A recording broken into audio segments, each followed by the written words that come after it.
भूक लागली काहीतरी खायला दे, काहीतरी खायला दे, असं गाणं आता रोज असणार आहे. आता उन्हाळ्याची सुट्टी लागणार आहे मुलांना आणि मुलं दिवसभर घरात राहतील, तर त्यांना काहीतरी नाश्त्याला बनवून ठेवावं म्हटलं.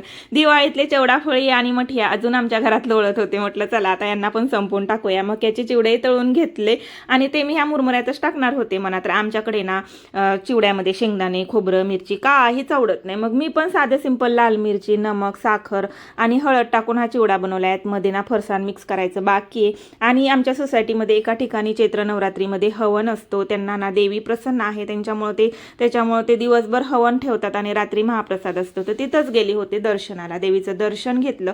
आणि इथे ना ट्विन्स देवी आहेत, म्हणजे दोघी सारख्यात एकसारख्या. त्यांचं नाव काय ते मी विसरले, तर तुम्हाला दाखवते, तुम्ही बघू शकता.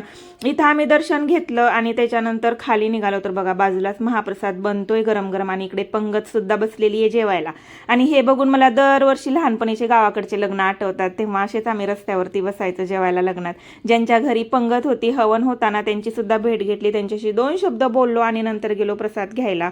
आता हे लोक उठणार तेव्हा आम्ही इथे जेवायला बसणार. हे लोक उठले आणि आम्ही जेवायला बसलो सुद्धा. तर इथे ना चणाची भाजी आणि ती गुजराती डाळ एवढी भारी असते ना की मी आतुरतेने वाट बघते चैत्र नवरात्रीची दरवर्षी हे खाण्यासाठी. आमचं जेवण झालं आणि आमची फलटण निघाली घराकडे. चला पटकन लाईक आणि सबस्क्राईब करून घ्या. बाय.